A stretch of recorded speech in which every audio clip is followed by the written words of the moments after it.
Entre 1946 et 1953, des scientifiques éminents de diverses disciplines se rencontrent au Beekman Hotel à New York, à l'invitation de la fondation Joshua Messi. Parmi eux se trouvent Norbert Wiener, Margaret Mead, Gregory Bateson, Kurt Lewin et John von Neumann.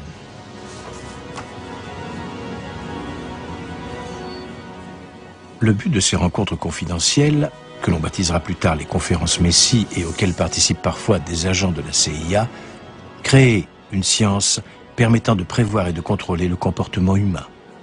En ces temps de guerre froide, les États-Unis ont un besoin urgent de cette arme pour avoir l'avantage sur le nouveau champ de bataille du subconscient.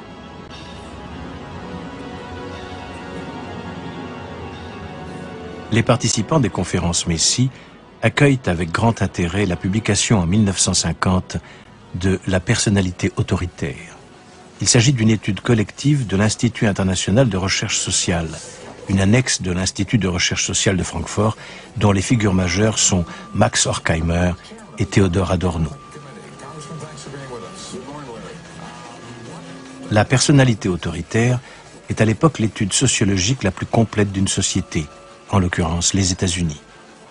Elle entreprend de fournir une explication scientifique aux préjugés religieux et raciaux. Les milliers d'entretiens récoltés forment une gigantesque base de données qui est exploitée par les ordinateurs les plus modernes et doit expliquer comment le comportement autoritaire peut devenir un phénomène de masse.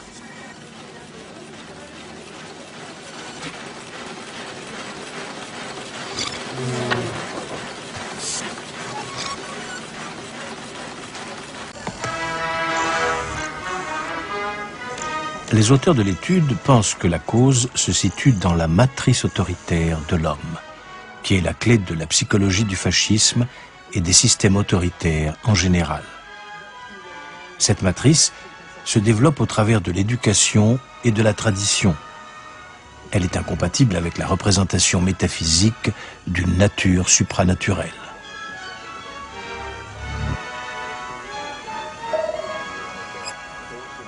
Objectif de la personnalité autoritaire, cerner l'individu potentiellement réceptif au fascisme et au racisme, spécialement envers les juifs.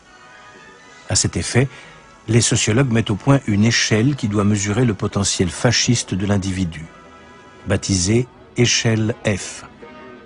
Les tendances cachées de la personnalité doivent être mises à jour grâce aux techniques psychologiques les plus sophistiquées, comme celle du psychologue américain Henry Murray, l'un des pères des tests de recrutement actuels.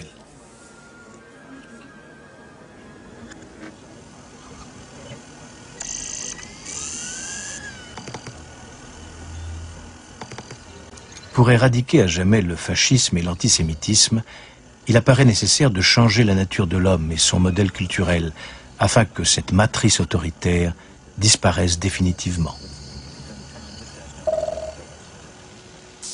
Mais comment pénétrer sans opération dans la personnalité et la conscience des hommes pour changer cela?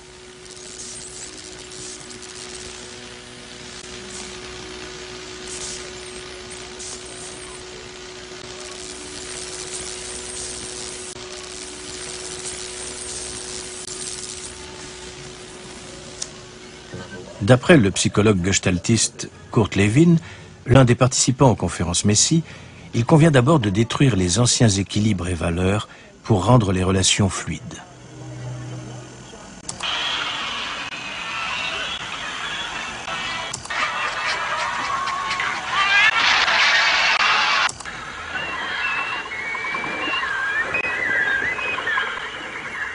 De nouveaux équilibres et valeurs peuvent alors être établis, qui seront consolidés de façon durable par l'autorégulation. La rééducation devient de l'auto-rééducation. Le monde est censé se transformer en une société mondiale post-nationale et multiethnique sans frontières codifiées.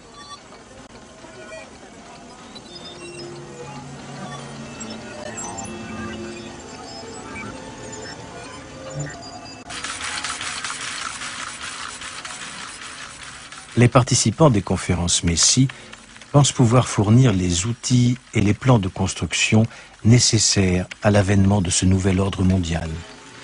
des machines à calculer nouvelles et plus rapides, ainsi qu'une théorie des systèmes et des modèles cybernétiques grâce auxquels tous les domaines de la science, de la culture et de la politique pourront être contrôlés et dirigés. Cela doit permettre la programmation d'un homme nouveau, d'un homme anti-autoritaire.